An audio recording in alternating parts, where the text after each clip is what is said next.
قطب الأقطاب امام ابو الحسن علی شاذلی رحمۃ اللہ تعالی علیہ ارشاد فرماتے ہیں واللہ لو حجب عنی رسول اللہ طرفت عین ما عددت نفسی من المسلمین، اللہ کی قسم اگر رسول اللہ ایک لمحہ کے لیے میری آنکھوں سے اوجھل ہو جائیں تو میں خود کو مسلمانوں میں سے ہی شمار نہ کروں۔ ہر وقت آپ کو رسول اللہ کا دیدار پاک نصیب رہتا تھا۔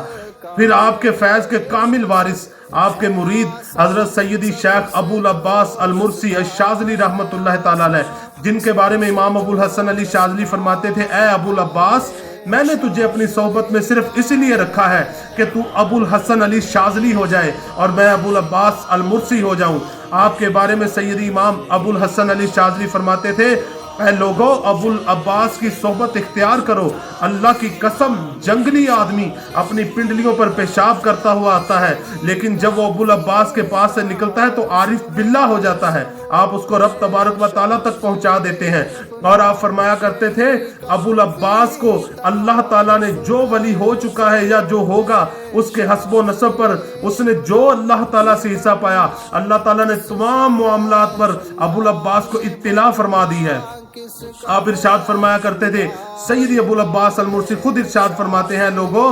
جب تک میں نے تمام کرامات اپنے سجادہ کے نیچے اپنے مصلی کے نیچے جمع نہیں فرما لی تب تک میں مصلی پر نہیں بیٹھا۔ اور آپ ارشاد فرماتے تھے آسمان ہمارے نزدیک چھت کی طرح ہے، زمین مکان کی طرح ہے، اور وہ ہمارے نزدیک مرد ہی نہیں ہے جس کو یہ مکان گھیرے میں لے لے۔ وہ بھی یہی ارشاد فرماتے ہیں کہ اللہ کی قسم اگر ایک لمحہ کے لیے رسول اللہ ہماری نظروں سے اوجھل ہو جائیں تو ہم خود کو مسلمان ہی نہ سمجھے۔ پھر ان کے مرید اپنے وقت کے عظیم مرد کامل حضرت سیدی شیخ احمد بن عطا اللہ سکندری شاذلی رحمۃ اللہ تعالی علیہ، انہوں نے بھی یہی ارشاد فرمایا۔ ان کا ایک مرید حج کرنے کے لیے گیا، وہ جہاں بھی جاتا تھا اسے سیدی احمد بن عطا اللہ سکندری نظر آتے تھے۔ جب واپس آیا تو لوگوں سے پوچھنے لگا ہے لوگوں کیا میرے شیخ بھی حج پر گئے تھے؟ انہوں نے کہا نہیں، وہ تو یہاں ہی رہے۔ جب حضرت کی بارگاہ میں حاضر ہوئے تو حضرت نے ارشاد فرمایا اس راہ میں کوئی مردان حق میں سے مرد بھی تجھے ملا؟ تو فرمایا حضور میں نے تو جدھر بھی نگاہ کی مجھے آپ ہی نظر آئے۔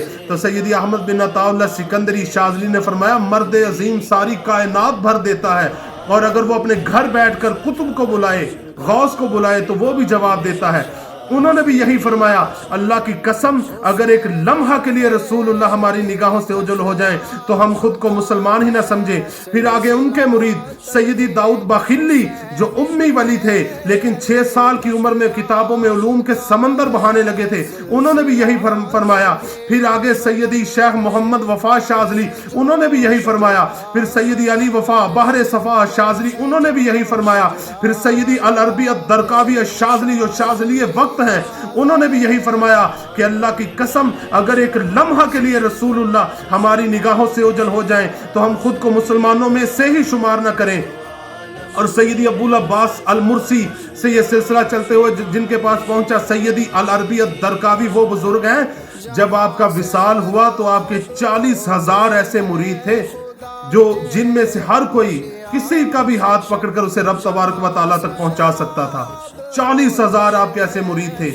اور آپ کی یہ شان تھی کہ آپ کے بارے میں بزرگوں نے لکھا ہے آپ کی خانقاہ میں سے آپ کی تربیت سے لوگ ایسے ولی بنتے تھے جیسے بارش برسنے کے بعد زمین سے گھاس اگتی ہے۔ پھر ان کے مرید سیدی شیخ محمد بن ظافر المدنی الشاذلی انہوں نے بھی یہی فرمایا۔ اور سیدی محمد بن ظافر المدنی کے ایک مرید ہیں حضرت غوث الزمان سیدی شیخ محمد مہدی فاسی شاذلی رحمۃ اللہ تعالی علیہ، وہ ارشاد فرماتے ہیں ہمارا درود یاقوتیہ جو صبح 3 بار اور شام 3 بار پڑھ لے اس کو جاگتے سوتے میں باکثرت حصی طور پر مانوی طور پر رسول اللہ کا دیدار پاک نصیب ہوگا۔ اور وہ فرمایا کرتے تھے سلسلہ شاذلیہ کی عظیم شان میرے امام ابو الحسن علی شاذلی فرماتے تھے نا خدا کی قسم میں اس طریقت میں وہ شے لے کر آیا ہوں جو مجھ سے پہلے کوئی نہیں لایا۔ تو اس کی شان دیکھیں کہ سیدی شیخ محمد مہدی فاسی شاذلی رحمۃ اللہ تعالی علیہ ارشاد فرماتے تھے جو صدق دل اور حسن سیرت کے ساتھ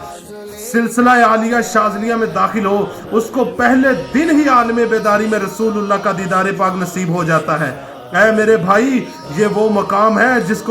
جس کو حاصل کرنے کے لیے لاکھوں لاکھ مقامات طے کرنے پڑتے ہیں، لیکن جب بندہ صدق دل سے حسن سیرت کے ساتھ امام ابو الحسن علی الشاذلی کے دامن اقدس سے وابستہ ہوتا ہے تو پہلے دن ہی عالم بیداری میں اس کو رسول اللہ کا دیدار پاک نصیب ہو جاتا ہے، پھر وہ حضور سے جدا نہیں ہوتا حتیٰ کہ وہ اپنی منزل کو پہنچ جاتا ہے۔ تو زندہ ہے واللہ، تو زندہ ہے واللہ، میرے چشم عالم سے چھپ جانے والے۔